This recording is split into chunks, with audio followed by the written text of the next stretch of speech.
qofka oo cholesterolka cararaya waxaa loo baahan yahay in mar kasta oo ku dadaalo waxyaabaha sokorta leh ama cabitaanada shaaha waxyaabaha sokorta leh inuu iska yareeyo. Salaamullaahi calaykum, maantana waxaan idinla wadaagi doonaa faa'iidooyinka uu leeyahay cholesterolka iyo dhibaatooyinka uu leeyahay cholesterolka. Sidaa ognahay cholesterolka wuxuu ka samaysan yahay dufankaas oo jirka faa'iidooyin badan u leh. haddii uu xadka ka baxana dhibaatooyin badan keeni kara. haddii aan ku horumarno faa'iidooyinka uu noo leeyahay cholesterolka sida caadiga ah waxaa ka mid ah inuu laga soo sameeyo dheecaanada burburiyo caloosha cuntada aad geysid maalin kasta dheecaanada burburiyo. waxaa kaloo laga sameeyaa hormoonaadka ragga iyo dumarka xubnahooda taranka ama taranka kor u qaada sida estrogen, progesterone, testosterone waxaa laga keenaa ama laga sameeyaa cholesterolka ah maalin kasta cuntid ama jirkaaga ku jiro. waxaa kaloo faa'iido oo loo leeyahay in vitamin D samaysankiisa uu qayb ka yahay.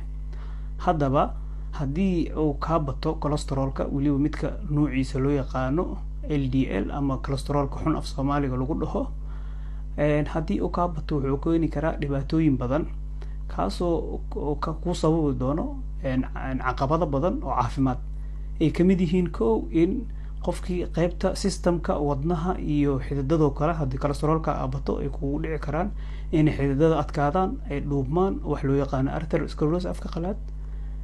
taas ayaa waxay ku keenaysaa qofkii inuu dhiigkar ku dhaco, inuu wadna istaag degdeg ku dhaco, in cudurro kale oo ku dhaco xididka iyo wadnahaba ay kugu dhacaan. waxaa kaloo uu ku keeni karaa sokorow inuu kugu dhaco ayuu keeni karaa cholesterolkaaga batay dartiis. waxyaabaha kale oo dhibaatooyinka uu keeni karo waxaa kamid ah cudurkan falalka loo yaqaano ama stroke.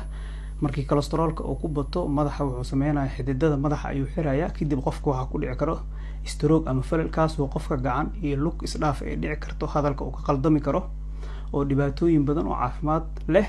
dad badan oo Soomaaliyeedna maanta ay la dhiban yihiin Ilaahay caafiye.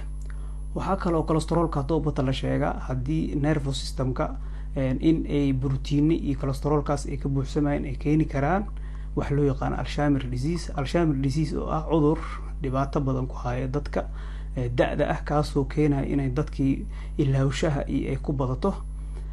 marka waxaa isweydiinaysaa marka sidee looga hortagi karaa ama aan u yarey karaa cholesterolka jirka ugu yeelan karaa. haddaba waxaa u yarey kartaa ama ugu hortagi kartaa inaa qofka maalin kasta 30 daqiiqo oo almiitada waa inaa socoto, waa soco kartaa, waa ordi kartaa, waxyaraa aad ma aragtay ruucleyn kartaa ama gym aadi kartaa oo biro ayaad qaadi kartaa midka ku fudud.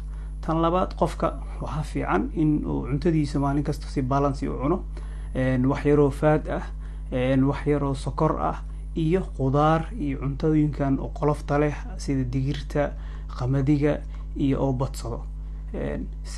sidaas si lamid ah taas waxay keenaysaa haddii aad iska badisid sokortaas waxay keenaysaa dhibaato ah in cholesterolkaaga oo bato. dad badan oo maanta kuma baraarugsano inuu sokorta ay badiso, sokorta cabaysa inay badiso cholesterol badan ay ku keeni karto. sababtoo ah sokorta markay jirkaaga ka badato waxay sababaysaa in sokortaas loo bedelo ama loo fasiro subag ama dufan kaasoo jirkaaga lagu keedinayo.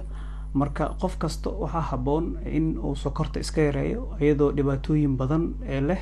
marka waxaan kula tali lahaa sokorta inaad iska yareysid si aad uga badbaadid dhibaatada uu leeyahay cholesterolka.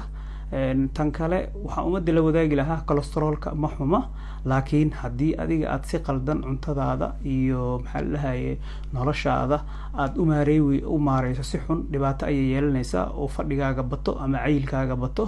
aniga hadda ma jaaj gareynaya qofka buuran, laakiin qof caata ah ayaa ka cholesterol badnaa kara qof buuran. laakiin muhiimadda waxaa waaye in la dhaqaaqo, dufanka waxay ku yaryihiin la cuno, waxyaabaha sokorta ku yarin la iska yareeyo, lana cuno cuntooyinka caafimaadka leh sida cuntooyinka dalagyada wadankeena kasoo baxo. asalaamu calaykum waraxmatullaahi wabarakatuh.